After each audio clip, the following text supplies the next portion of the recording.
Hello friends, welcome to my channel high level tourism. ನನ್ನ ಹೆಸರು ನಟರಾಜ್ ಅಂತ. ಸ್ನೇಹಿತರೆ, ಮಲೆನಾಡಿನಲ್ಲಿ ಒಂದು ಸಲ ಮಳೆಗಾಲ ಪ್ರಾರಂಭ ಆಯಿತು ಅಂತ ಅಂದ್ಬಿಟ್ರೆ ಮಲೆನಾಡಿನ ಸೌಂದರ್ಯವೇ ಇಮ್ಮಡಿ ಆಗಿಬಿಡುತ್ತೆ. ಎಲ್ಲೂ ನೋಡಿದ್ರೂ ನಮಗೆ ಹಚ್ಚ ಹಸುರೇ ಕಾಣಿಸುತ್ತೆ. ಗದ್ದೆಗಳಲ್ಲೆಲ್ಲ ನೀರು ಆಗ್ತಾ ಇದ್ದಂಗೆ ಚಿಕ್ಕ ಮಕ್ಕಳೆಲ್ಲ ಕುಣಿದು ಕುಪ್ಪಳಿಸ್ಲಿಕ್ಕೆ ಸ್ಟಾರ್ಟ್ ಮಾಡ್ತಾರೆ. ಮಲೆನಾಡಿನ ಪ್ರದೇಶಗಳಲ್ಲೆಲ್ಲ ಸಂಗೀತ ಸ್ಪರ್ಧೆ ಏರ್ಪಟ್ಟಂತೆ ಪಕ್ಷಿಗಳು, ಕಪ್ಪೆಗಳು, ಕೀಟಗಳು ಎಲ್ಲ ಕೂಗೋಕ್ಕೆ ಸ್ಟಾರ್ಟ್ ಮಾಡ್ತವೆ. ಬೆಳಗ್ಗೆಯಿಂದ ಸಂಜೆಯವರೆಗೂ ವಾತಾವರಣ ಒಂದೇ ರೀತಿ ಇರುತ್ತೆ. ಬೆಳಗ್ಗೆ ಯಾವುದು, ಮಧ್ಯಾಹ್ನ ಯಾವುದು, ಸಂಜೆ ಯಾವುದು ಅಂತಲೇ ಗೊತ್ತಾಗದೇ ಇರುವಷ್ಟು. ಇನ್ನು ಮಳೆಯ ಆರ್ಭಟ ಜಾಸ್ತಿ ಆಗ್ತಾ ಇದ್ದಂಗೆ ಎಲ್ಲ ನೋಡಿದ್ರೂ ನಮಗೆ ನೀರೇ ಕಾಣಿಸುತ್ತೆ. ಎದುರುಗಡೆಯ ಗುಡ್ಡಗಳನ್ನು ಕೂಡ ನೀವು ನೋಡಿದ್ರು ಅಲ್ಲೂ ಕೂಡ ಮಂಜು ಆವೃತ ಆಗಿರುತ್ತೆ. ಇನ್ನು ದೊಡ್ಡ ದೊಡ್ಡ ಗುಡ್ಡದ ಮೇಲಿಂದ ನೀರೆಲ್ಲ ಕೆಳಗಡೆ ಹರಿಲಿಕ್ಕೆ ಸ್ಟಾರ್ಟ್ ಆಗ್ತದೆ. ಹಳ್ಳ ಕೊಳ್ಳಗಳೆಲ್ಲ ತುಂಬಿರ್ತವೆ. ಇನ್ನು ಇಷ್ಟೊಂದು ಜೋರಾದ ಮಳೆಯ ಜೊತೆ ಗಾಳಿನೂ ಸೇರ್ಕೊಬಿಟ್ರೆ ಹಳ್ಳಿಗಳಿಗೆ ಸಂಪರ್ಕ ಕೊಡಲಿಕ್ಕೆ ಇರುವಂತಹ ರಸ್ತೆಯ ಮೇಲೆ ದೊಡ್ಡ ದೊಡ್ಡ ಮರಗಳೆಲ್ಲ ಬಿದ್ದೋಗ್ಬಿಡ್ತವೆ. ಈ ಮರಗಳು ಕೇವಲ ರಸ್ತೆಯ ಮೇಲೆ ಬೀಳೋದಲ್ಲದೆ ಅಲ್ಲಿರುವಂತಹ ಕರೆಂಟ್ ಕಂಬಗಳ ಮೇಲೂ ಬೀಳ್ತವೆ. ಅದರಿಂದ ಹಳ್ಳಿಯಲ್ಲಿರುವಂತಹ ಜನರಿಗೆ ತುಂಬ ತೊಂದರೆ ಆಗುತ್ತೆ. ಇನ್ನು ಮಳೆಗಾಲದಲ್ಲಿ ಕೆಲವು ಸಮಸ್ಯೆಗಳಿದ್ದರೂ ಕೂಡ ಮನಸ್ಸಿಗೆ ಮುದ ನೀಡುವಂತಹ ವಾಟರ್ ಫಾಲ್ಗಳು ಕೂಡ ಇದೇ ಸಂದರ್ಭದಲ್ಲಿ ಜೀವಕಳೆಯನ್ನು ತುಂಬಿಕೊಳ್ತವೆ. ಇವತ್ತು ನಾನು ನಿಮಗೆ ಅದೇ ರೀತಿಯ ಒಂದು ಸುಂದರವಾದ ಪ್ರಕೃತಿಯ ನಡುವೆ ಇರುವಂತಹ ಅದ್ಭುತ ವಾಟರ್ ಫಾಲನ್ನು ತೋರಿಸಲಿಕ್ಕೆ ಬಂದಿದ್ದೀನಿ. ದಟ್ಟ ಅರಣ್ಯದ ಅಂಚಿನಲ್ಲಿ ಇರುವಂತಹ ಈ ವಾಟರ್ ಫಾಲನ್ನು ನೀವು ನೋಡಬಹುದು. ಎಷ್ಟೊಂದು ಸುಂದರವಾಗಿದೆ. ಇದರ ಕೆಳಭಾಗದಲ್ಲಿ ಸ್ವಿಮ್ಮಿಂಗ್ ಪೂಲ್ ರೀತಿಯ ಒಂದು ರಚನೆಯನ್ನು ಇಲ್ಲಿ ಲೋಕಲ್ ಅವರು ಮಾಡಿದ್ದಾರೆ. ಮೊದಲೆಲ್ಲ ಈ ಫಾಲ್ಸಿಂದ ಬಿದ್ದಿರುವಂತಹ ನೀರು ಹಾಗೆ ಕೆಳಗಡೆ ಹರ್ಕೊಂಡು ಹೋಗಿಬಿಡ್ತಿತ್ತು. ಆದರೆ ಈಗ ನೀವಿಲ್ಲಿ ನೋಡಬಹುದು, ಒಂದು ರೀತಿ ಮಣ್ಣಿನ ಕಟ್ಟೆಯ ರಚನೆಯನ್ನು ಇಲ್ಲಿ ಮಾಡಿ ನೀರನ್ನು ಸ್ವಲ್ಪ ಹಿಡಿದು ನಿಲ್ಲಿಸಿಟ್ಟಿರ್ತಾರೆ. ಆನಂತರ ಹೆಚ್ಚು ಉಳಿದ ನೀರು ಆ ಕಡೆಯಿಂದ ಕೆಳಗಡೆ ಹೋಗುತ್ತೆ.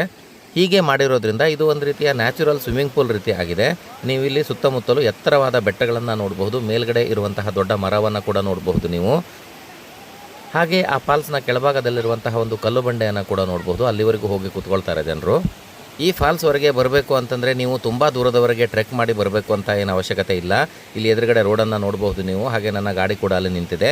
ಅಂದರೆ ಇದು ರೋಡ್ ಸೈಡ್ಗೆ ಇರುವಂತಹ ಫಾಲ್ಸು. ನೀವು ಈ ರೋಡಲ್ಲೇ ಓಡಾಡ್ತಾ ಇರಬೇಕಾದ್ರೆ ನಿಮಗೆ ಸೈಡಿಗೆ ಕಾಣಿಸುತ್ತೆ. ಸಾಕಷ್ಟು ಜನ ಈ ರೋಡಲ್ಲಿ ಹೋಗುವವರು ಇಲ್ಲಿ ಬಂದು ನಿಂತು ಸ್ವಲ್ಪ ಹೊತ್ತು ಎಂಜಾಯ್ ಮಾಡಿ ಹೋಗ್ತಾರೆ. ಸಾಕಷ್ಟು ಜನ ನೀರಲ್ಲಿ ಕೂಡ ಇಳಿತಾರೆ. ಹಾಗೆ ಈ ಫಾಲ್ಸ್ ಏನು ತುಂಬ ದೂರದಲ್ಲಿಲ್ಲ. ಇಲ್ಲೇ ಹತ್ತಿರದಲ್ಲೆಲ್ಲ ಮನೆಗಳೆಲ್ಲ ಇದ್ದಾವೆ. ಯಾರು ಬೇಕಾದರೂ ಇಲ್ಲಿ ಎಷ್ಟೊತ್ತಿಗಾರೋ ಒಬ್ಬೊಬ್ಬರೇ ಬರಬಹುದು, ಅದಕ್ಕೇನು ಪ್ರಾಬ್ಲಮ್ ಇಲ್ಲ. ಹಾಗೆ ಇಲ್ಲಿ ಕೆಳಗಡೆ ನೀವೇನು ನೀರನ್ನು ನೋಡ್ತಾ ಇದ್ದೀರಲ್ವ, ಈ ನೀರಿನ ಆಳ ದೊಡ್ಡವರಿಗೆ ಸುಮಾರು ಒಂದು ಕುತ್ತಿಗೆವರೆಗೆ ಬರುವಷ್ಟು ಇದೆ. ಅದಕ್ಕಾಗಿ ಇಲ್ಲಿ ಚಿಕ್ಕ ಮಕ್ಕಳು ಯಾರೂ ಇಳಿಬಾರ್ದು. ಬೇಸಿಗೆಯಲ್ಲಿ ನೀರಿನ ಪ್ರಮಾಣ ತುಂಬ ಕಡಿಮೆ ಇರುತ್ತೆ. ಆಗಬೇಕಾದ್ರೆ ಚಿಕ್ಕ ಮಕ್ಕಳೆಲ್ಲ ಇಲ್ಲಿ ಆಟ ಆಡಬಹುದು. ಆದರೆ ಈಗ ಮಳೆಗಾಲದಲ್ಲಿ ಸ್ವಲ್ಪ ಜಾಸ್ತಿನೇ ಇರೋದ್ರಿಂದ ಯಾರೂ ಕೂಡ ಇಲ್ಲಿ ಇಳಿಬಾರ್ದು. ಹಾಗಂತ ಬಹಳಷ್ಟು ಜನ ದೊಡ್ಡವರೆಲ್ಲ ಈಗ ಇಳಿದು ಆಟ ಆಡ್ತಾರೆ ಇಲ್ಲಿ. ಈ ಫಾಲ್ಸ್ನ ಹೈಟು ಒಂದು 25 ಫೀಟ್ ಇರ್ಬೋದೇನೋ, ಯಾಕಂದರೆ ಇದಕ್ಕಿಂತ ಮೇಲ್ಗಡೆ ಇನ್ನೊಂದು ಸ್ವಲ್ಪ ಇದೆ. ಸ್ನೇಹಿತರೆ, ನೀವು ಈ ಪ್ಲೇಸಿಗೆ ಬರಬೇಕು ಅಂತಂದರೆ ನೀವು ನಿಮ್ಮ ಪ್ರೈವೇಟ್ ವೆಹಿಕಲಲ್ಲಾದರೂ ಬರಬಹುದು, ಅಥವಾ ಇಲ್ಲಿ ಸರ್ಕಾರಿ ಬಸ್ಸು ಕೂಡ ಈ ರೋಡಲ್ಲಿ ಓಡಾಡುತ್ತೆ. ನೀವು ಅದರಲ್ಲಿ ಕೂಡ ಇಲ್ಲಿ ಬರಬಹುದು. ಈ ಫಾಲ್ಸ್ ಇರೋದು ಕುಮಟಾ ತಾಲೂಕಿನಲ್ಲಿ. ಕುಮಟಾ ತಾಲೂಕು ಕೇಂದ್ರದಿಂದ ಸುಮಾರು ಒಂದು 20 ಕಿಲೋಮೀಟರ್ ದೂರದಲ್ಲಿ ಈ ಫಾಲ್ಸ್ ಇದೆ. ಇದರ ಹೆಸರು ಕಡ್ಕೋಡ್ ಫಾಲ್ಸ್ ಅಂತ. ನೀವು ಕುಮಟಾದಿಂದ ಕಾರವಾರಕ್ಕೆ ಹೋಗಬೇಕಾದ್ರೆ ಮಿರ್ಜಾನ್ ಅನ್ನುವಂತಹ ಒಂದು ಊರು ಸಿಗುತ್ತೆ. ಆ ಮಿರ್ಜಾನ್ ಊರು ತುಂಬ ಫೇಮಸ್ ಇರುವಂಥದ್ದು. ಯಾಕೆ ಅಂತಂದರೆ ಅಲ್ಲಿ ಮಿರ್ಜಾನ್ ಕೋಟೆ ಅಂತ ಹೇಳಿ ಒಂದು ಫೇಮಸ್ ಕೋಟೆ ಇದೆ. ನೀವೇನಾದರೂ ಆ ಕೋಟೆಯ ವಿಡಿಯೋವನ್ನು ನೋಡಿಲ್ಲ ಅಂತ ಅಂದರೆ ನಿಮಗೆ ಆ ಕೋಟೆಯ ವಿಡಿಯೋ ನನ್ನ ಚಾನಲಲ್ಲೇ ಸಿಗುತ್ತೆ, ನೀವು ನೋಡಬಹುದು. ಅದೇ ಮಿರ್ಜಾನ್ ಊರಿನಿಂದ ನಾವು ಬ್ರಹ್ಮೂರಿಗೆ ಹೋಗುವಂತಹ ರೋಡಲ್ಲಿ ಹೋಗಬೇಕಾಗಿರುತ್ತೆ. ಅಂದರೆ ಮಿರ್ಜಾನ್ ಊರನ್ನು ದಾಟ್ತಾ ಇದ್ದಂಗೆ ನಮಗೆ ಬ್ರಹ್ಮೂರಿಗೆ ಹೋಗುವಂತಹ ಒಂದು ರೋಡು ರೈಟ್ ಸೈಡಲ್ಲಿ ಸಿಗುತ್ತೆ.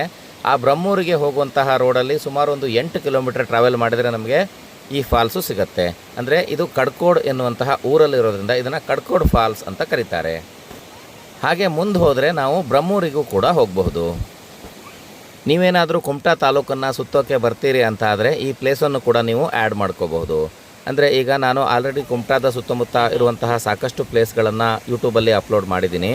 ಉದಾಹರಣೆಗೆ ಬಾಡಾ ಬೀಚ್ ಆಗಿರಬಹುದು, ಹೊನ್ನಳ್ಳಿ ಬೀಚ್ ಆಗಿರಬಹುದು, ಅಥವಾ ಮಿರ್ಜಾನ್ ಕೋಟೆ ಆಗಿರಬಹುದು, ಅಥವಾ ವರ್ಲ್ಡ್ ಫೇಮಸ್ ಆಗಿರುವಂತಹ ಗೋಕರ್ಣ ಆಗಿರಬಹುದು, ಅಲ್ಲಿರುವಂತಹ ಜಟಾಯು ತೀರ್ಥ ಆಗಿರಬಹುದು, ರಾಮತೀರ್ಥ ಆಗಿರಬಹುದು, ಅಥವಾ ಗೋಗರ್ಭ ಆಗಿರಬಹುದು. ಅವುಗಳನ್ನೆಲ್ಲ ನೀವು ನೋಡಲಿಕ್ಕೆ ಬರ್ತೀರಿ ಅಂತ ಆದರೆ ಇದೊಂದು ಪ್ಲೇಸನ್ನು ಕೂಡ ನೀವು ಆ್ಯಡ್ ಮಾಡ್ಕೋಬಹುದು. ಹಾಗೆ ನೀವು ಯಾಣಕ್ಕೂ ಕೂಡ ಹೋಗಬಹುದು, ವಿಭೂತಿ ಫಾಲ್ಸ್ಗೂ ಕೂಡ ಹೋಗಬಹುದು. ಅವೆಲ್ಲದರ ವಿಡಿಯೋಗಳು ಕೂಡ ನಿಮಗೆ ನನ್ನ ಚಾನಲಲ್ಲೇ ಸಿಗ್ತವೆ. ಸ್ನೇಹಿತರೆ, ನಮ್ಮ ಯೂಟ್ಯೂಬ್ ಚಾನಲಲ್ಲಿ ಬಹಳಷ್ಟು ಜನರು ಫ್ಯಾಮಿಲಿಯ ಜೊತೆಗೆ ಟ್ರಿಪ್ಪಿಗೆ ಹೋಗುವಂತಹ ಯಾವುದಾದ್ರು ಪ್ಲೇಸ್ ಇದ್ದರೆ ಹೇಳ್ರಿ, ಮತ್ತು ಸ್ವಲ್ಪ ಹತ್ತಿರ ಇರಬೇಕು, ಅದು ನಾವು ಟ್ರೆಕ್ ಎಲ್ಲ ಮಾಡ್ಕೊಂಡು ಹೋಗ್ಲಿಕ್ಕೆ ಆಗೋದಿಲ್ಲ, ಈಸಿಯಾಗಿರುವಂತಹ ಪ್ಲೇಸ್ನ ಹೇಳ್ರಿ ಅಂತ ಹೇಳಿ ಕಮೆಂಟ್ ಹಾಕ್ತಾ ಇರ್ತಾರೆ. ಅಂಥವರಿಗೆಲ್ಲ ಈ ಸ್ಥಳ ತುಂಬ ಸೂಕ್ತವಾದದ್ದು. ನಾನು ಕೂಡ ನನ್ನ ಫ್ಯಾಮಿಲಿಯನ್ನು ಕರ್ಕೊಂಡು ಈ ಪ್ಲೇಸ್ಗೆ ಬಂದೆ. ಅಂದರೆ ನಾವಿಲ್ಲಿ ರಿಲೇಟಿವ್ಸ್ ಮನೆಗೆ ಬಂದಿದ್ವಿ. ಅವರನ್ನು ಕೂಡ ಕರ್ಕೊಂಡು ನಾವು ಈ ಫಾಲ್ಸನ್ನು ನೋಡಲಿಕ್ಕೆ ಬಂದ್ವಿ. ಇಲ್ಲಿ ಎಂಜಾಯ್ ಮಾಡಿದ್ವಿ. ಈ ಫಾಲ್ಸು ತುಂಬ ಚೆನ್ನಾಗಿದೆ. ನೀವು ಕೂಡ ಒಂದು ಸಲ ಬನ್ನಿ, ವಿಸಿಟ್ ಮಾಡಿ ಅಂತ ಹೇಳಲಿಕ್ಕೆ ಇಷ್ಟಪಡ್ತೀನಿ ನಾನು. ಈ ಕಡ್ಕೋಡ್ ಫಾಲ್ಸ್ನಲ್ಲಿ ಬಿದ್ದಿರುವಂತಹ ನೀರು ಹೀಗೆ ಕೆಳಗಡೆ ಹೋಗಿ ಬ್ರಿಡ್ಜ್ನ ಕೆಳಗಡೆಯಿಂದ ಮುಂದೆ ಕಡ್ಕೋಡ್ ಹಳ್ಳದಲ್ಲಿ ಮುಂದುವರಿಯುತ್ತೆ. ಹಾಗೆ ಚಿಕ್ಕ ಮಕ್ಕಳೇನಾದರೂ ಆಟ ಆಡಬೇಕು ಅಂತ ಅನಿಸಿದರೆ ಅವರಿಗೆ ಇಲ್ಲಿ ಒಂದು ಸಣ್ಣ ಫಾಲ್ಸು ಕ್ರಿಯೇಟ್ ಆಗಿರುತ್ತೆ ನೋಡಿ. ಇದರಲ್ಲಿ ಅವರು ಇಳಿದು ಎಂಜಾಯ್ ಮಾಡಬಹುದು. ಸ್ನೇಹಿತರೆ, ಕುಮಟಾ ತಾಲೂಕಿನಲ್ಲಿರುವಂತಹ ಈ ಸುಂದರವಾದ ಸ್ಥಳವನ್ನು ನೀವೇನಾದರೂ ವಿಸಿಟ್ ಮಾಡಿದ್ದೀರಿ ಅಂತ ಆದರೆ ನಮಗೆ ಕಮೆಂಟಲ್ಲಿ ತಿಳಿಸಿ. ಹಾಗೆ ನೀವು ಕುಮಟಾದಲ್ಲಿ ಇನ್ನೂ ಯಾವ ಯಾವ ಪ್ಲೇಸ್ಗಳನ್ನು ವಿಸಿಟ್ ಮಾಡಿದ್ದೀರಿ ಅನ್ನೋದನ್ನು ಕೂಡ ನಮಗೆ ನೀವು ಕಮೆಂಟಲ್ಲಿ ತಿಳಿಸಬಹುದು. ಈ ವಿಡಿಯೋ ಇಷ್ಟ ಆದರೆ ಲೈಕ್ ಮಾಡಿ, ನಿಮ್ಮ ಫ್ರೆಂಡ್ಸ್ ಜೊತೆ ಶೇರ್ ಮಾಡಿ, ಹಾಗೆ ಈ ವಿಡಿಯೋವನ್ನು ಹೈಪ್ ಮಾಡಿ. ಮತ್ತು ನೀವು ನಮ್ಮ ಚಾನಲ್ಗೆ ಮೊದಲನೇ ಸಲ ಬರ್ತಾ ಇದ್ದೀರಿ ಅಂತ ಆದರೆ ನಮ್ಮ ಹೈ ಲೆವೆಲ್ ಟೂರಿಸಂ ಚಾನಲನ್ನು ಸಬ್ಸ್ಕ್ರೈಬ್ ಮಾಡೋದನ್ನು ಮರಿಬೇಡಿ.